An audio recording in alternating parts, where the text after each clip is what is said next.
Hello साथियों, सभी का स्वागत है शारदा कोचिंग क्लासेज के यूट्यूब चैनल पर। आज हम आपके सामने लेके आए हैं आईजीआई एविएशन के प्रीवियस ईयर क्वेश्चन पेपर, जो कि आपको बहुत मुश्किल से मिलते हैं, लेकिन हमने ना वो आपको एकदम सिस्टमेटिक तरीके से यहाँ पे सॉल्यूशन करवाने वाले हैं।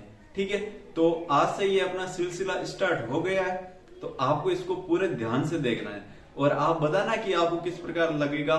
ठीक है, और आपके ना हर चीज डिटेल से यहाँ पे समझाई जाएगी, तो थोड़ा सा ध्यान लगा के आप देख लेना और यहाँ से हर चीज आपकी क्लियर होती हुई चलेगी। ठीक है, जब आप ज्यादा से ज्यादा देखोगे तभी हम इन क्लासेज को कंटिन्यू रख पाएंगे, क्योंकि इसमें ना बहुत सारी मेहनत लगती है। इधर से उधर से पेपर है ना, इनके बहुत मुश्किल से मिलते हैं। ठीक है, आप खुद सर्च करके देख लेना आपको मिलते हैं क्या। ठीक है, और इसमें ना हम सारे के सारे जितने भी सब्जेक्ट है, maths, reasoning, GK, aviation knowledge और इंग्लिश, सारे क्वेश्चन यहाँ पे करने वाले हैं। लेकिन इसको है ना हम अभी क्लास छोटी रखेंगे, लेकिन बाद में ना इनको बड़ी करते जाएंगे। ठीक है, तो हमारा यहाँ पे रहने वाला क्या है कि हम जितने भी पिछले सालों के पेपर है ना, वो हम यहाँ पे सोल्व करेंगे, फुल डिटेल से करेंगे। और जो अपनी आगे की एग्जाम होने वाली है, इसको टारगेट करते हुए और फुल डिटेल से। ठीक है, तो चलिएगा आपके सामने बिना टाइम वेस्ट किए हुए हम क्वेश्चनों पे चलते हैं। ठीक है, ये प्रीवियस ईयर क्वेश्चन पेपर है, पूरा का पूरा ध्यान से देखना। और आपको देखो यहाँ पे मैथ्स के भी मिलेंगे, एविएशन नॉलेज का भी आएगा, और सब यहाँ पे क्वेश्चन आपको मिलने वाले हैं। तो आपको पूरी चीज है ना वो ध्यान से देखते हुए चलना है। देखो अब यहाँ पहला क्वेश्चन है, आप है ना अगर आपने अभी तक चैनल को सब्सक्राइब नहीं किया तो चैनल सब्सक्राइब कर दें और वीडियो को लाइक कर दें। नोट्स बनाते हुए चल सकते हो आप, और अपनी राय भी कमेंट बॉक्स में जरूर देना।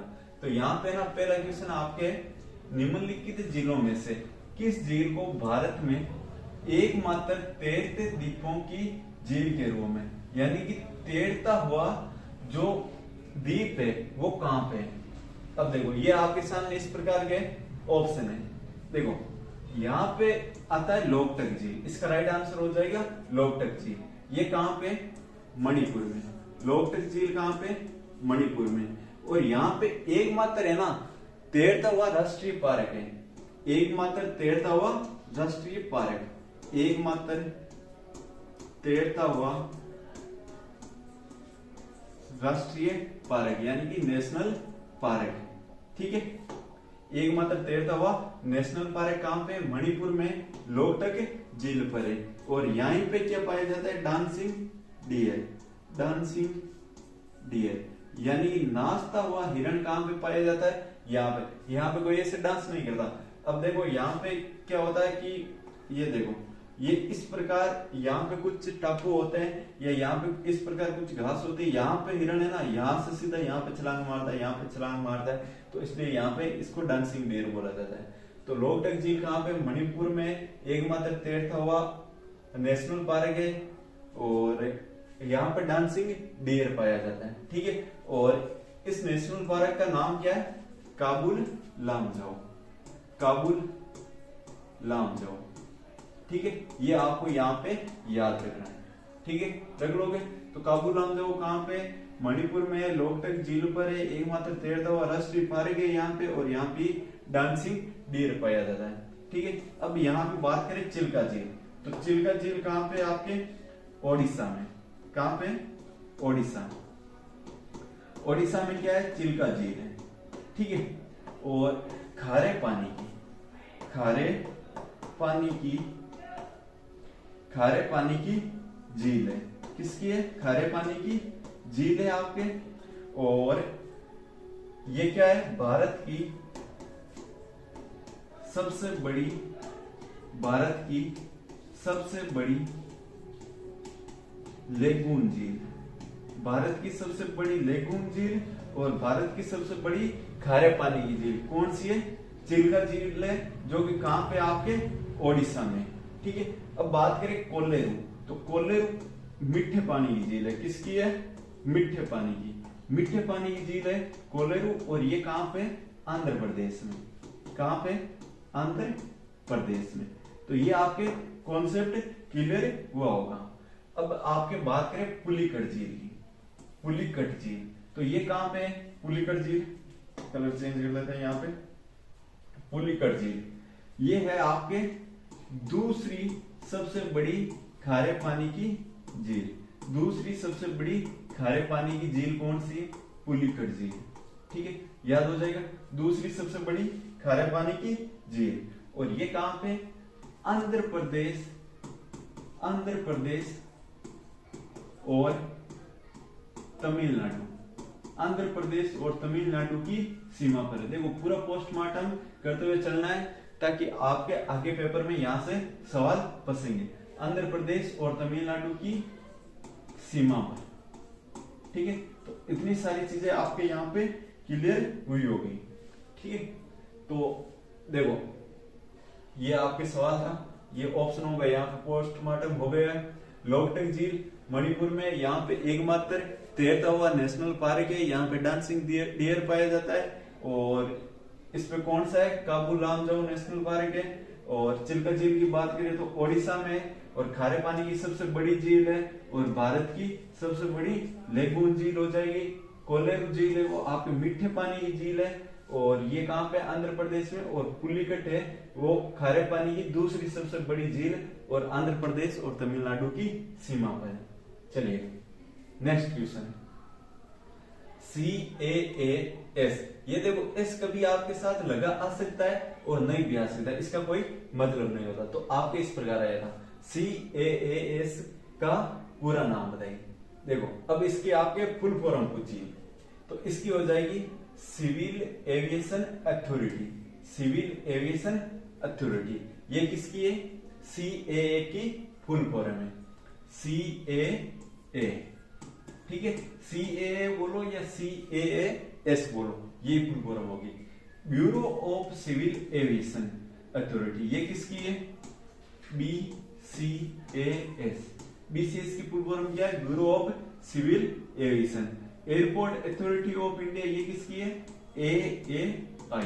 तो यहाँ पे ये याद रखना, AAI की full form airport authority of India, BCAS की ब्यूरो ऑफ सिविल एविएशन और CAA की सिविल एविएशन अथॉरिटी। तो यहाँ पे ऑप्शन नंबर ए आपके राइट आंसर हो जाएगा। अब देख लो थोड़ी सी इसकी डिटेल, ये आपके जो PDF वाले नोट्स है यहाँ से। अब देखो BCAS की full form bureau of civil aviation security, ये मैंने अभी आपको बता दी। हिंदी में बोले तो नागरिक उड्डयन सुरक्षा ब्यूरो। इसकी स्थापना कब होती है? 10 सितंबर 1976 को जो इसका अपहरण हो गया था एक एयरलाइंस की उड़ान का, तो इसके बाद में यहाँ पे इसकी स्थापना की गई थी। और किसकी सिफारिश पे? पांडे समिति। कौन सी समिति थी? पांडे समिति। ठीक है, और अब देखो स्थापना कब की गई थी? 1978 में। और यहाँ पे किसके अधीन है? DGCA के अधीन। किसके अधीन? DGCA के अधीन। और ये आपकी इंपॉर्टेंट चीजें थी यहाँ पे। अब देखो DGCA की फुल फॉर्म नागर विमानन महानिदेशालय। नागर विमानन महानिदेशालय, और ये किसके अंतर्गत आता है? नागर विमानन मंत्रालय के अधीन आता है। ये प्रीवियस ईयर क्वेश्चन है, ये आया है। ठीक है, इस प्रकार का भी आया था, ये मैं आगे ऐड करूंगा। और इसका कार्य क्या है? विमान दुर्घटनाओं तथा अन्य संबंधित घटनाओं के बारे में जांच करना। ये किसका? DGCA का कार्य है। और इसके पहले जो महानिदेशक है ये 1931 में बने थे, लेफ्टिनेंट कर्नल सेल्म ड्रीम। ठीक है, ये। और भारत का पहला विमान कौन सा था? हार्लो ट्रेनर था। कौन सा था? Harlow trainer. ठीक है, ये याद रखना आपको। अब देखो, और इसने अपनी उड़ान भरी थी जुलाई 1941 को। और देश का पहला निजी हवाई अड्डा कौन सा है? कोच्चि, केरल। ये भी आपके प्रीवियस ईयर में आ रखा है, यानी पिछले साल ये पेपर भी आया था कि देश का पहला निजी हवाई अड्डा। ये इस प्रकार नहीं पूछा गया था, ये पूछा गया था सौर ऊर्जा संचालित प्रथम हवाई अड्डा कौन सा है। तो ये इसका राइट आंसर था। अब देखो तीसरा क्वेश्चन, ये अपने PDF में मैंने ऐड कर दिया है। AAI के मुख्य कार्यकारी पद का क्या नाम है? तो इसकी full form airport authority of India. Airport authority, airport authority of India. ये तो किसकी फुल फॉर्म है? AAI। ठीक है, इसकी स्थापना देखो का मुख्य कार्यकारी पद क्या होता है, जो इसका अध्यक्ष होता है चेयरमैन, ये इसका मुख्य पद होता है अध्यक्ष, ठीक है, यानी कि जिसको आप इंग्लिश में बोलते हो चेयरमैन, ठीक है। चलिएगा अब देखो ये इसकी फुल फॉर्म यहाँ पे हिंदी में देखनी चाहो तो भारतीय विमानपत्तन प्राधिकरण, लेकिन आप इंग्लिश में याद रखना। इसका कार्य क्या है, यात्री सुविधा देना, एयर नेविगेशन सर्विस और हवाई अड्डे पर सुरक्षा। और देखो एएआई के तहत सबसे बेस्ट हवाई अड्डे कौन से, पहला तो यही जो आप तैयार कर रहे हो आईजी एविएशन वाला, यानी इंदिरा गांधी इंटरनेशनल एयरपोर्ट, ठीक है, कहाँ पे, दिल्ली में। यहाँ मैं थोड़ा सा फास्ट चल रहा हूँ तो बता देना, क्यों, क्योंकि यहाँ पे हमें ना इन चीजों पे ज्यादा टाइम नहीं देना, बहुत कम टाइम में बहुत सारी चीजें हमें कवर करते हुए चलना है। और दूसरा कौन सा है, मुंबई हवाई अड्डा। अब एआई की स्थापना 1994 में हुई थी। चलिए अब देखो ये आपके एक है वो मैथ्स का क्वेश्चन है, इसको ध्यान से देखना आप। निशा और सानिया दो लड़कियां, एक तो निशा है और सानिया है, इनका अनुपात दे रखा है 2:3। यदि उनकी आयु का योग 125 है तो उनकी आयु का अंतर ज्ञात करना है। चलिएगा इसको करते हैं। अगर आपको कुछ भी पहले नहीं पढ़ा हुआ है तो भी आपके समझ में आ जाएगा। यानी लड़कियों क्या नाम है, एक तो निशा हो जाएगी, एक निशा, दूसरी कौन है, सानिया। इनकी आयु का अनुपात क्या है, 2:3, ठीक है। इस प्रकार हो जाएगा। आप इसके साथ में x मानना चाहो तो मान सकते हो, 2x 3x हो गई। यदि उनकी आयु का योग, यदि उनकी आयु का योग कितना है, 125 है, कितना है, 25। अब बताओ ये इसकी आयु का अनुपात है कि नहीं है अनुपात। तो अगर मैं इनका योग पूछूं तो कितना हो जाएगा, 2x प्लस 3x, ठीक है। और ये किसके बराबर में, देखो अपने अनुपात में तो ये आ रहा है और उनकी आयु का योग कितना दे रखा है, 125। आई समझ में। तो अपने जो निशा की आयु कितनी है, यहाँ पे 2x और सानिया की कितनी है, 3x, और उनकी आयु का योग कितना है, 125। अब देखो 2 और 3 कितना हो गया, 5x, और ये क्या हो जाएगा, 125 हो गया। अब देखो जब यहाँ पे आप इसको है ना x की वैल्यू निकालोगे ना, तो यहाँ पे देखो 5 कितनी बार गया, 25 5 125, यानी x की वैल्यू कितनी आ गई यहाँ पे, 25। इतना आया समझ में, आपको आया होगा, ठीक है। अब देखो वापस समझा दूंगा मैं आपको।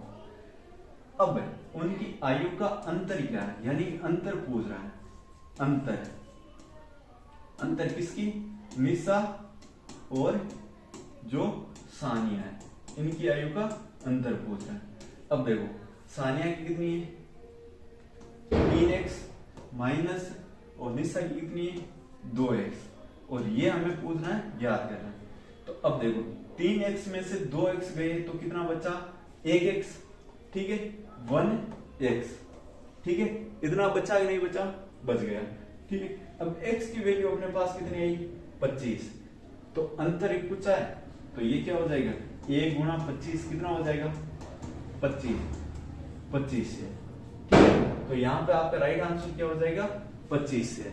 आया समझ में इतना, यानी कि ये इनका अनुपात दे रखा है और इनका योग। तो अगर यहाँ पे योग दे रखा है और अनुपात दे रखा है तो अनुपात को जोड़ दो, ठीक है, जोड़ दिया, फिर क्या करना है, उसके बराबर में जो योग दे रखा है वो रख दो, रख दिया, फिर वहां से आप x की वैल्यू निकाल लो, जो x की वैल्यू आएगी। अब आगे पूछा क्या है कि इसका अंतर क्या है, तो आप है ना अंतर देखो, 3x का 2x का अंतर कितना है, 1, तो x की वैल्यू 25 है, तो 1 को 25 के साथ गुणा करोगे कितना आएगा, 25, तो ये आ गई 25 ईयर। अगर मैं आपसे यहाँ पे पूछ लूं, अगर मैं आपसे यहाँ पे पूछ लूं कि बताओ सानिया की आयु, सानिया की आयु कितनी है, सानिया की आयु, मान लो ऐसा क्वेश्चन आ जाएगा आपकी, सानिया की आयु, तो देखो क्या करना है आपको, सानिया का यहाँ पे कितना दे रखा है, 3x, ठीक है। अब देखो 3 गुणा x की वैल्यू कितनी है, 25, कितना हो जाएगा, 75 साल। तो सानिया कितने साल की, 75 साल की। और अगर यहाँ पे मैं निशा का ही पूछ लूं, किसका पूछ लूं, निशा का पूछ लूं, तो कितनी आ जाएगी, यहाँ पे 25 से गुणा कर दो, तो 25 दूना 50। तो निशा कितने साल की है, 50 साल की। सानिया कितने की है, 75 साल की, ठीक है। सानिया क्या हो गई, बुढ़ी हो गई, क्या हो गई, बुढ़ी, और ये भी क्या है, बुढ़ी, ठीक है। तो ये आपके यहाँ पे आयु निकल के आ जाएगी। अलग अलग पूछे तो भी कर सकते हो, और यहाँ पे भी देख सकते हो अंतर कितना हो जाएगा, 25 ईयर का, ठीक है। कॉन्सेप्ट क्लियर, एकदम क्लियर, ठीक है। देख लो एक बार, ये आपके प्रीवियस ईयर का क्वेश्चन है, बताओ समझ में आया कि नहीं आया, आ गया होगा। एक राशि को 12% प्रति वर्ष की साधारण ब्याज दर, यानी यहाँ पे कौन सा ब्याज याद करना है, साधारण ब्याज, ठीक है। साधारण ब्याज है, कौन सा है, साधारण ब्याज पर निवेश करने पर 5 वर्ष के बाद में, कितने वर्ष बाद में, 5 वर्ष, यहाँ पे टी कितना है, 5 साल है, 3900 रुपए का ब्याज प्राप्त होता है। यानी कि ब्याज कितना निकल के आता है आपके, 3900, ब्याज कितना निकल के आता है, 3900, ठीक है। तो निवेश की गई राशि, यानी कि आपसे यहाँ पे मूलधन पूछ रहा है, क्या पूछ रहा है, मूलधन पूछ रहा है, ठीक है। साधारण ब्याज है, तो देखो आपके जो सूत्र होता है वो क्या होता है, साधारण ब्याज, साधारण ब्याज, इसका सूत्र होता है मूलधन इंटू समय इंटू दर बटा 100, इस प्रकार सूत्र होता है। अब देखो साधारण ब्याज, यहाँ पे ध्यान से पढ़ना, 3900 रुपए का साधारण ब्याज प्राप्त होता है, कितने का होता है, 3900, ये देखो 3900, किसके बराबर है, मूलधन दे रखा है, क्या मूलधन तो याद करना है, तो मूलधन का मूलधन लिख दो।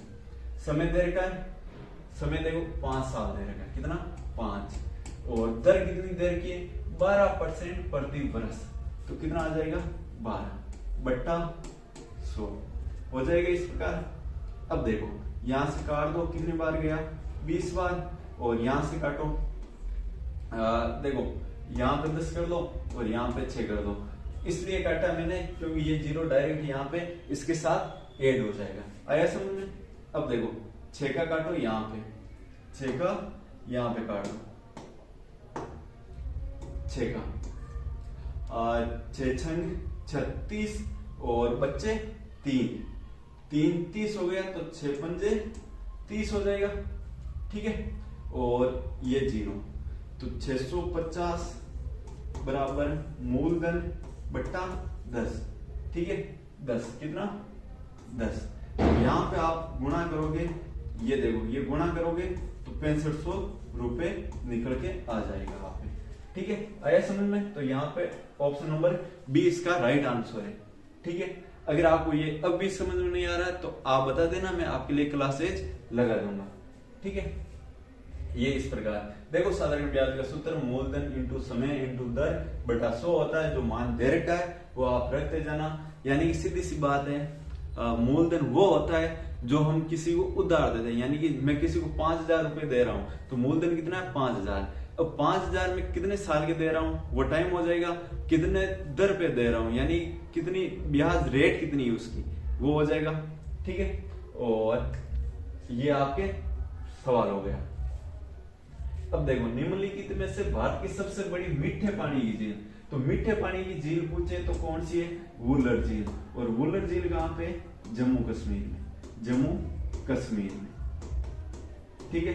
और लोकटक झील मैंने अभी आपको बताई कहाँ पे होती है, मणिपुर में, लोकटक झील कहाँ पे है, मणिपुर में। और साथ ही साथ बताओ यहाँ पे क्या है, Kabul Lamjao national park, Kabul Lamjao national park है, ठीक है। और ये क्या है, एकमात्र तैरता हुआ नेशनल पार्क, एकमात्र तैरता हुआ नेशनल पार्क, ठीक है, एकमात्र तैरता हुआ नेशनल पार्क है, ठीक है। लोकटक झील मणिपुर में, काबुल लामजाओ नेशनल पार्क है, एकमात्र तैरता हुआ नेशनल पार्क है। और यहाँ पे क्या है, डांसिंग डियर है, डांसिंग डियर जो डांस करता रहता है, ठीक है, ठीक है। डियर हिरण को बोला जाता है, डांसिंग हिरण कहाँ पे पाए जाते हैं, तो आप ये बता सकते हो, ठीक है। भीमताल ये कहाँ पे हो जाएगी आपके, उत्तराखंड में, भीमताल कहाँ पे, उत्तराखंड में।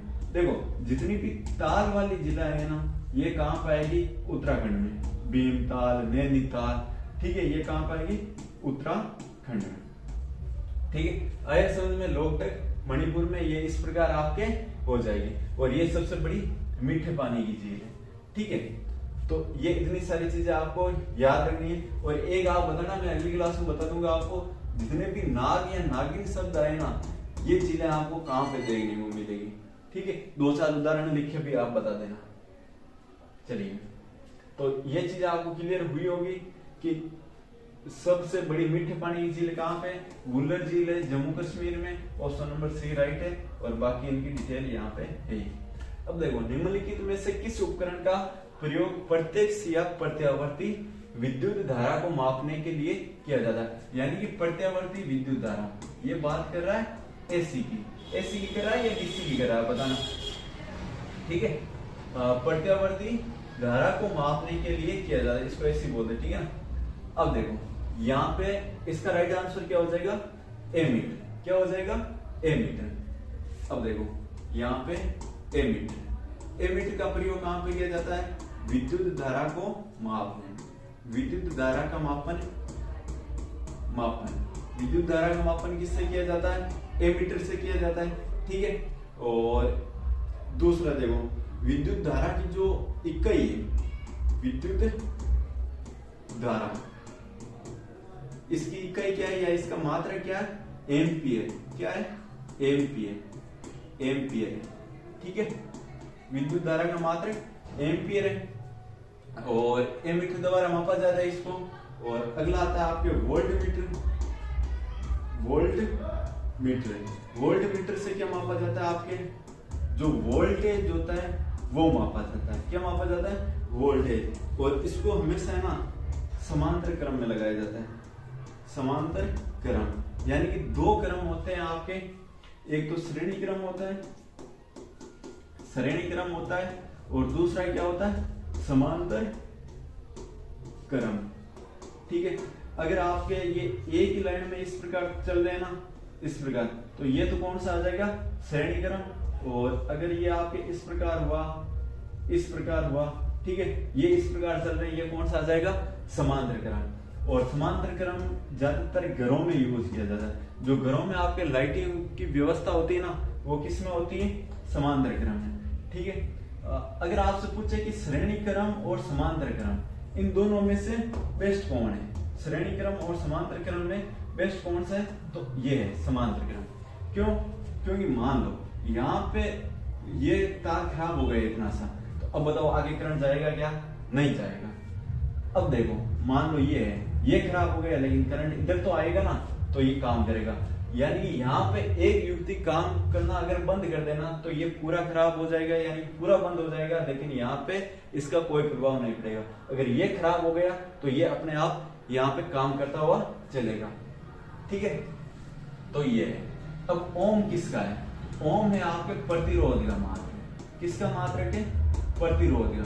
प्रतिरोध का मात्रक क्या है, ओम है, ठीक है। और प्रतिरोध को आप ऐसे मानो कि जो धारा है, धारा के मार्ग में जो रुकावट है, ऐसे धारा बह रही है आपके, ठीक है। और इसके मार्ग में जो रुकावट आ रही है ना, ठीक है, देखो जैसे ये डंडा है, ठीक है, ये इस प्रकार जा रहा है और ये बीच में प्रतिरोध आ गया, ठीक है, ये रुकावट आ गई, ठीक है। अब ये जाएगा तो सही, लेकिन इसकी जो गति है इसको क्या कर देगा, कम कर देगा। तो ये क्या हुआ, आपके प्रतिरोध हुआ। क्या हुआ, प्रतिरोध, ठीक है। आया समझ में, चलिए।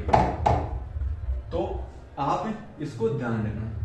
अब बैरोमीटर क्या होता है, वोल्टमीटर क्या होता है, इसको भी हम आगे देखते हैं, चलिएगा। यहाँ पर कुछ युक्तियां हैं। अल्टीमीटर, अल्टीमीटर का उपयोग ऊंचाई मापने में किया जाता है। एंटीनोमीटर का सौर विकिरण, बैरोमीटर का वायुमंडलीय दाब मापी में, और कैथोरीमीटर का ऊर्ध्वाधर दूरी या ऊंचाई मापने में, गैल्वेनोमीटर का विद्युत धारा मापी जाती है, ठीक है।